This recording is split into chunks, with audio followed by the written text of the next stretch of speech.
Prejudice and the detention extended again by woman release.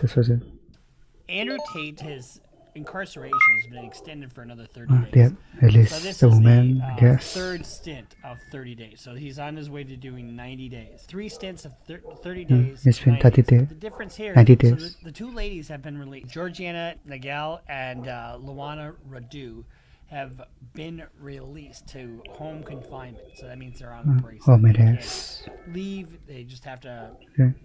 stay in their residence. Let's talk about who these women are first. Miguel is suspected of having dated Andrew Tate. I'm sure they all dated Andrew Tate. She's in the And helping him vice. coerce at least 6 women to create social media porn. In other words, the webcams. Both women have been arrested as part of this conspiracy, right? This Luana Radu is a former police officer. She quit her job as a former police officer. What? She's a police to help officer? the Tate brothers.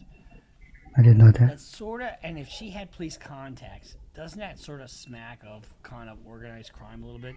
But there is no allegation that anybody's paying off cops or using their contacts. Wouldn't be surprised if that happened, but don't have. It's just sheer speculation. No evidence. She had 300,000 followers on her social media, and she went by Ellie Deli. Whatever. Radu is being cited before the judge in a case in which bailiff requests seizure at the source for recovery of debt. So she got some kind of a debt case going on that's not related to this. Miguel is an American citizen, and she met Andrew Tate back in 2017. So that's, 6 years ago? So there's a difference between these women and the Tate brothers, right?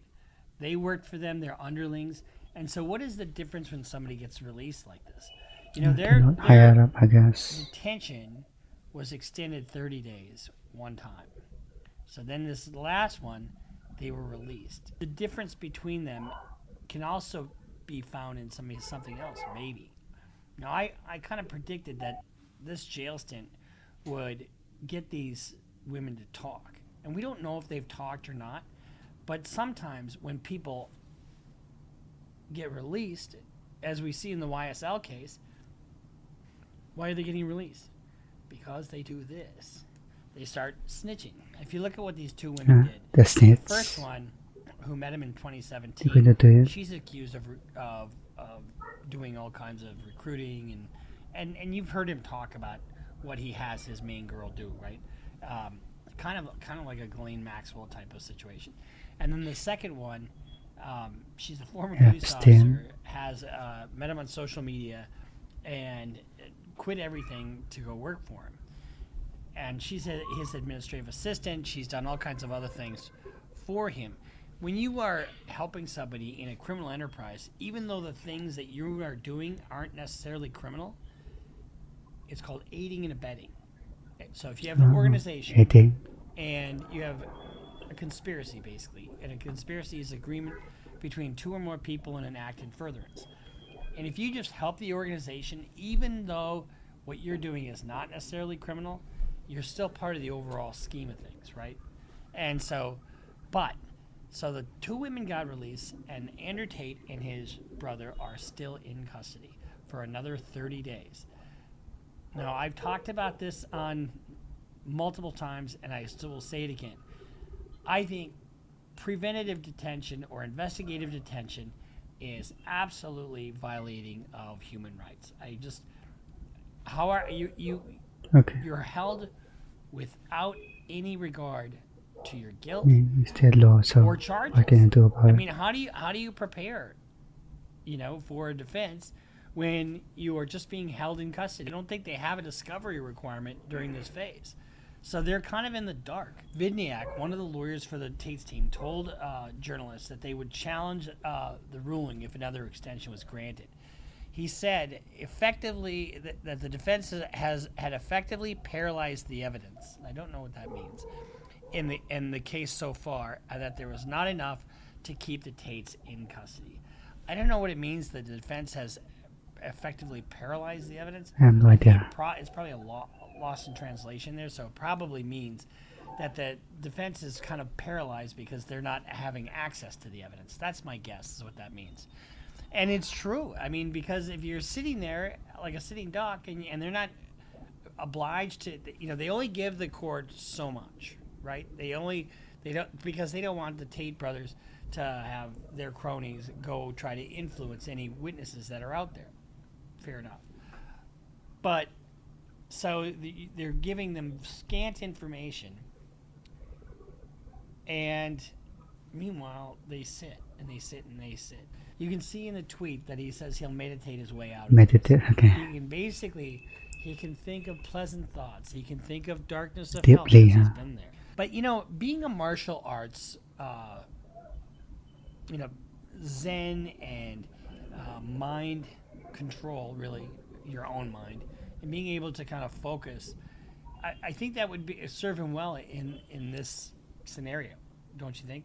Because if he is sitting there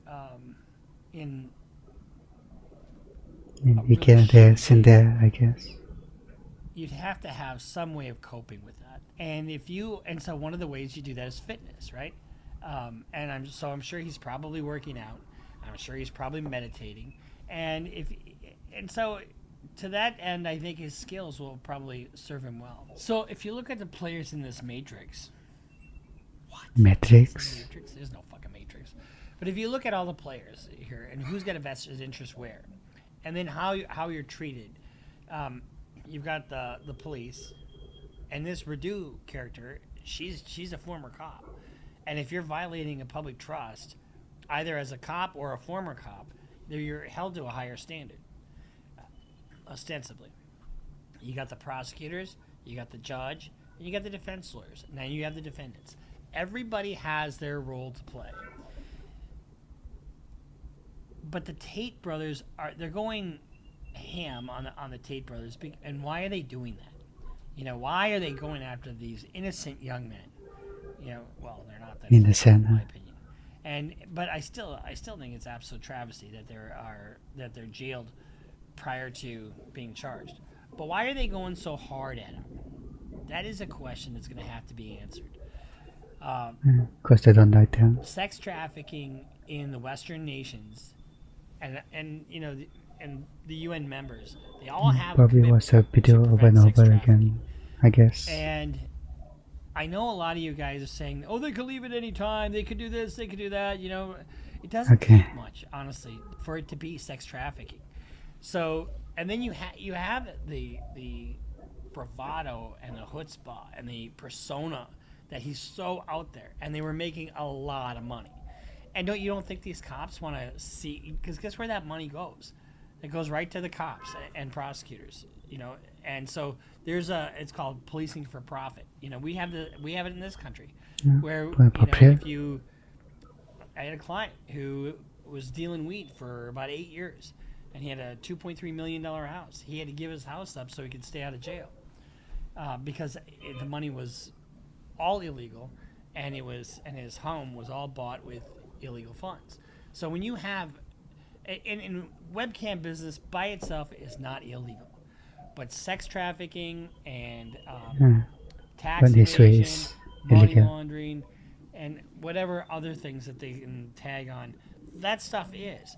So if any of that stuff is the reason that they, or the source for the purchases that they made, they can seize those assets. And they took a bunch of cars. If I'm Andrew Tate's lawyers, I am doing whatever I can to find out two things. Are these girls snitching? And they may not be any way for them to do that. But if their lawyers won't, if they're not all working as a team, because when you have lawyers, co-defendants, like I tried a sex trafficking case, we had 5 lawyers, we all had our client, and it was a massive conspiracy, and we all worked together, so we all knew we weren't snitching on each other. So as their lawyers, first thing I would do is now that they're out, are they snitching? And if they don't want to talk, and if the lawyers aren't working together, they probably are. So that's one thing. The other thing is his team has got to be digging up as much dirt as they possibly can on the alleged victims, because there's a whole bunch of ways you can try to discredit them. And if they don't try to discredit them, they're toast.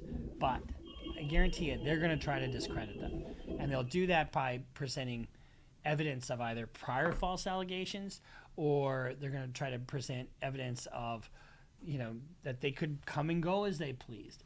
Yeah, and it's not just that. There's and they're evidence of their greed. I mean, they're there. Why are they there? They're there to make money and be famous. They're there to be around Andrew Tate and suck up that atmosphere, among other things. So my sense on this is that this is going to be a really interesting trial as this thing progresses. Oh, Andrew Tate was just released. No, okay. This has been our reaction to Andrew Tate and the news that he has been detained yet again for another 30 days. And here's what happens with a guy like Andrew Tate. And now maybe he's solidly behind his lawyer. I would bet not. I would bet that there's some friction going on there. Why the fuck am I not released? Okay. Why am I not dropping my Bugatti? I guarantee guys like Andrew Tate, they don't take no for an answer from anybody, including a lawyer that gives them bad news. But I haven't heard a whole lot of reps between his lawyer. I just see him hiring the human rights lawyer for really what amounts to more of a PR campaign, because she's not representing him in court. That's a PR strategy. We'll follow this, and then we'll look back on it, as time, see how my predictions live in history. They generally are pretty spot on. Nice. So we'll follow this. We'll see you next time. There's this prediction better overall. Guess we have to update you on further news. I think it's staying there for 180 days. If there's Romanian law, what can you do? So I'm better.